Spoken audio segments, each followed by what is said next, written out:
Mum went in to console Eric. It didn't go well.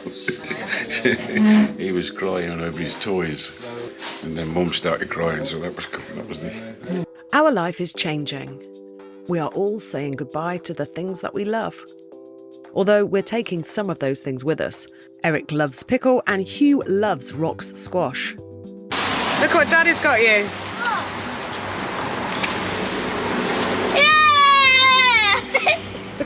I don't drink alcohol, coffee. I basically either drink water with lemon or squash. And not only that, check it out. Rucksack full of chutney. We were off, leaving Warwickshire to go on an adventure. Kelvin was driving me and the girls, and Hugh was driving my dad's car with my parents and Eric on board. They were all coming to wave us off. We arrived in Teignmouth and loaded all of our baggage into the dinghy.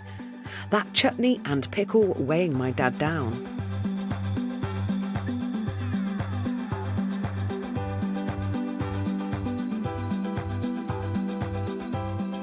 And then we sat, we ate chips, and we said goodbye.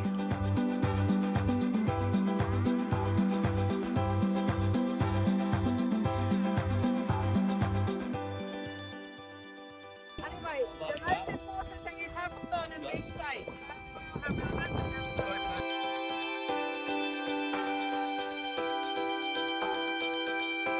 It's the slowest. Slowest goodbye ever. Slowest goodbye.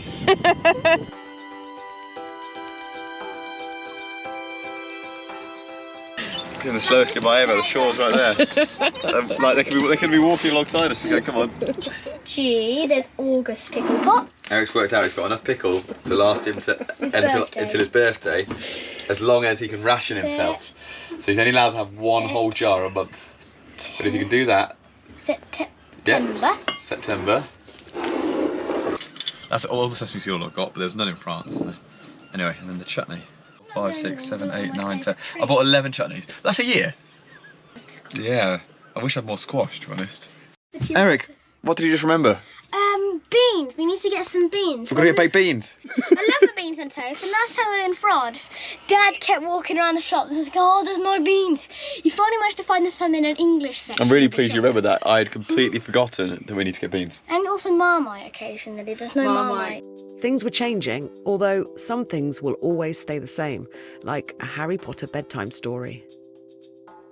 We are going to have to do things differently from now on. Hugh wanted to complete a few building jobs before we left the pontoon, so he went off in search of a builder's merchant's. We no longer have the luxury of a car. This dinghy is our car.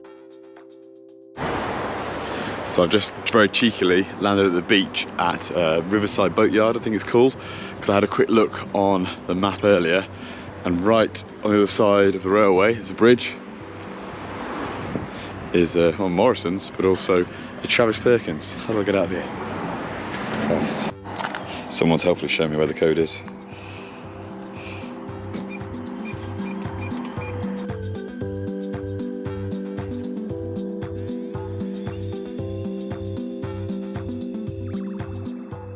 My arms are getting tired.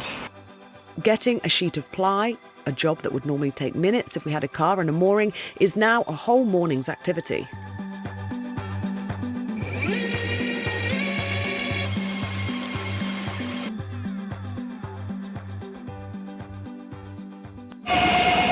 So it is just about possible to keep building whilst we are cruising. There's a hell of a lot harder, but still, it's a good hour and a half round trip to get a sheet of ply, get a bit of tar batten.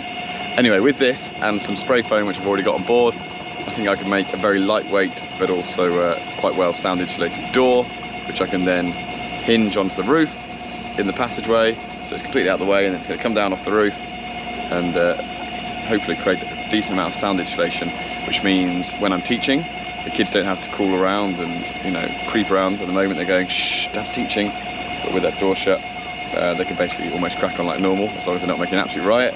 And when it comes to doing things like our voiceover recordings, which we often do at night, little things like maybe a creak of a bit of rigging or a bit of a wave lap or a seagull or something like that, which might previously have had to make us stop, hopefully won't. Right, it's 2 in the afternoon and Screwfix shuts about 7 o'clock at night. And we're going to go round to Anstey's Cove, or somewhere around there, because then Kelly can cycle over to Screwfix and pick up the couple of bits we need to finish the door. So I've made like a top frame section here for it, so it means when you're walking through, I now have to duck. So someone taller than me would also have to duck, but they would have to duck anyway. And something I'm really trying to do a lot recently is finish a job. So let's go to Anstey, get the parts we need, get the job finished. In order to get the job finished, we needed to go to Screwfix, a few hours cruise and an hour's cycle ride away. I want to get a drone, but Hugh reckons this is just as good.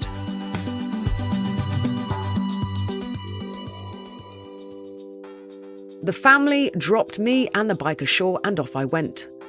When you live at sea level, the only way is up, up, up.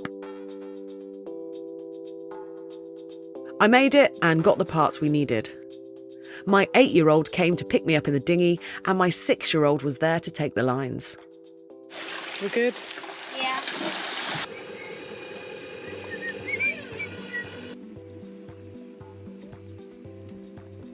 Another thing that won't change, delicious, nutritious home cooking.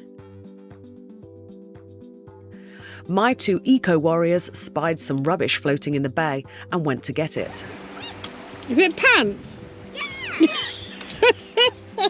Yeah. Great, we can't morally throw those back in. Just thought we found a jellyfish, but it's pants. Right, we're underneath the door. It's gone wrong. Hugh's idea was to have our new door fold up and be stored on the ceiling. Yeah, but why is that so long? What's gone wrong there? It's been measured wrong, has it?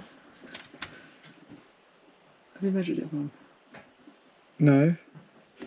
It's just the boat shrunk. The wood grew this afternoon whilst it was drying. That can happen.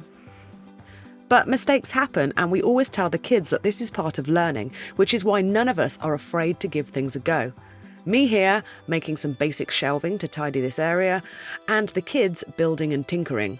Right, listen to this. I built this radio, haven't finished it yet, but that's what happens now when you press the battery in. Nothing. Another mistake. But they know that's okay and that it's all part of learning. That happened twice now. It keeps flashing on music, and this time it was talking, but last time it was music. And yeah. Hey, who pulled out that wire? Our shower is currently a wood store, but we do have a shower on the back deck. However, there's something wrong with it. The pipes are old and it stinks when the water comes out. So obviously we're not touching that. But we have seen a plumbing place in Torquay. So my job today is to take all the pipes off, the old pipes, measure them all up, sort out what fittings I need, and go and get all the stuff, and basically to make the back shower on deck work. Step 1 was to take the house apart to gain access. Hugh took advantage of this and snuck in another job. This is a thing that goes in the bilge and it soaks up oil but not water.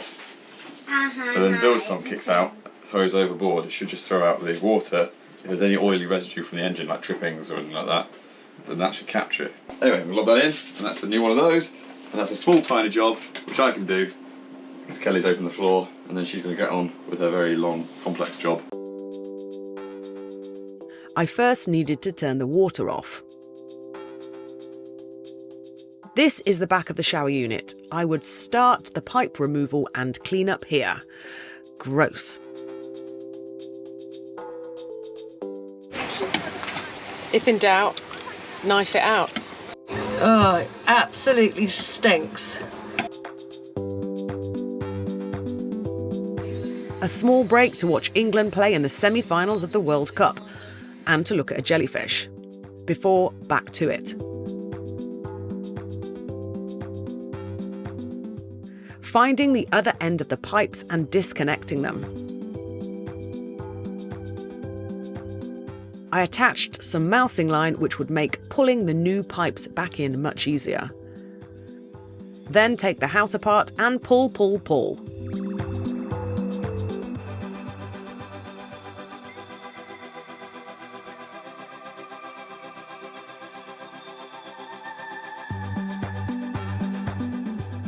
I then took the bus across town to the plumbing place, which didn't sell any pipes, strangely, so I bought some regular garden hose from the shop right next door to Anstey's Cove. We won't be drinking from it, so I'm happy that it will do the job. I replaced the pipes, but I still needed to get a specialist part from the chandlery. So off to Plymouth we went.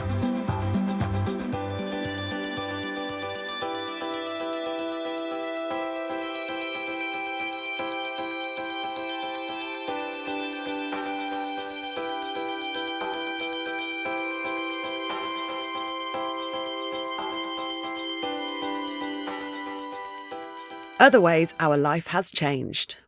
I'm just trying to organise an online meeting, and like, you don't look at the diary to work out whether you're free, you look at the weather forecast.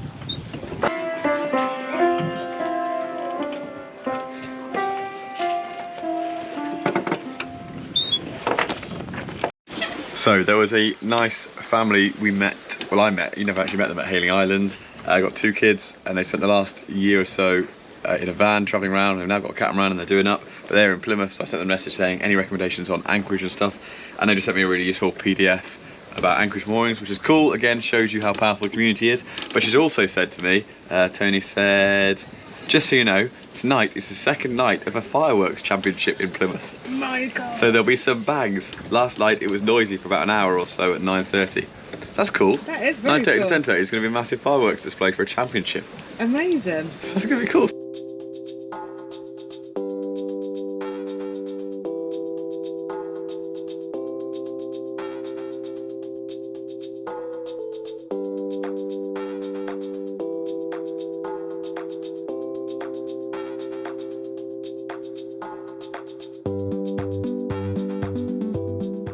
When we arrived, the anchor decided to jam. Access to the anchor locker is through the hatch in Tilly's room. But he managed to fix it.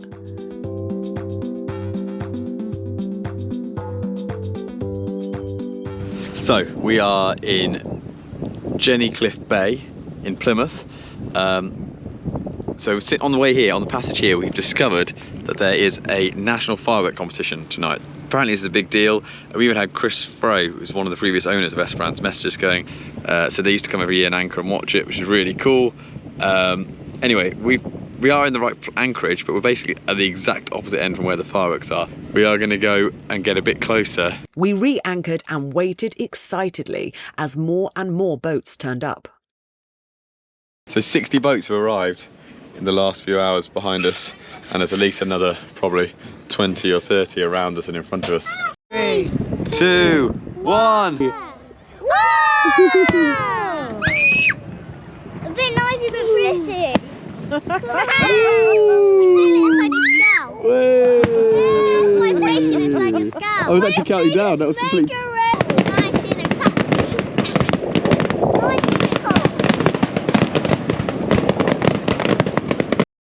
There were 3 displays like this, all equally impressive. The following morning, Hugh did a stock take. We have decided to level up the chaos and have found somewhere that we can take the boat to dry out so that we can scrub and anti-foul the hull. This will give us peace of mind before crossing the channel. All chaotic as usual, so we have to leave this anchorage in a couple of hours because the wind's going to pick up, and we're going to go further upriver. We've got a trot mooring book because that's near where we're going to take the boat out to rub the bottom, scrub the bottom, whatever you want to call it. But anyway, it's all, yeah, so it's just a stress. I just got up this morning, did a voiceover, and now we've got to quickly leap ashore because we need to go to the chandlery to get the bits that we need in order to do the job that we need to do, and other jobs. Off to the chandlery.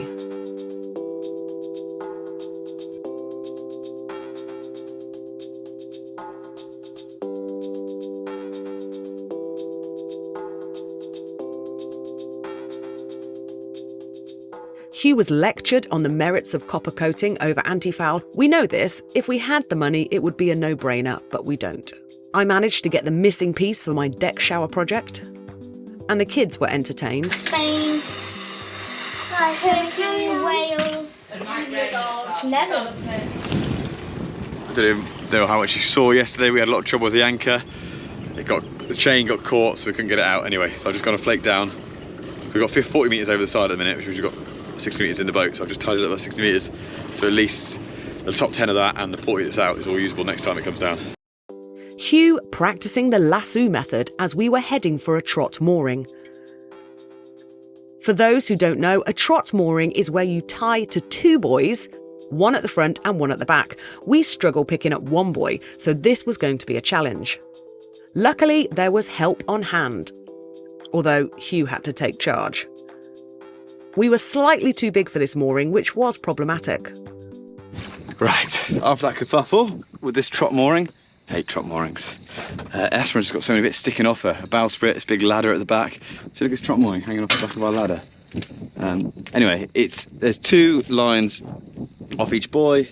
It's supposed to go to your quarters, and one of them is caught underneath our rudder. So it's between transom and the rudder there.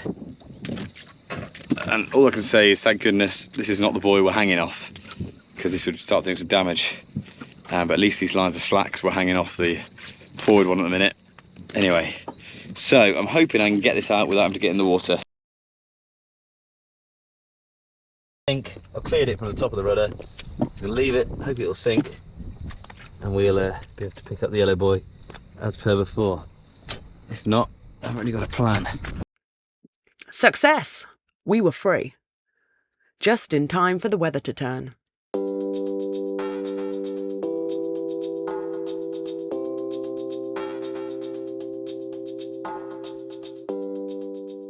The next day, we were off to meet some new friends.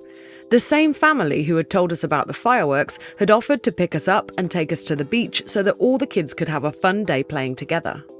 This life could quickly become lonely if it wasn't for moments like this. Love or hate social media, it allows like-minded people to connect, and for us, it's going to be a lifeline. For me, an adventure happens to you. You don't make it happen. We've only been cruising full-time for a few weeks, but already we've met some amazing people, seen some beautiful places, and stumbled upon some pretty cool things, like the Fireworks Championship. I love that we don't know what's going to happen each day or where we're going. We don't look in the diary and see commitments. We look on the weather forecast and see possibilities.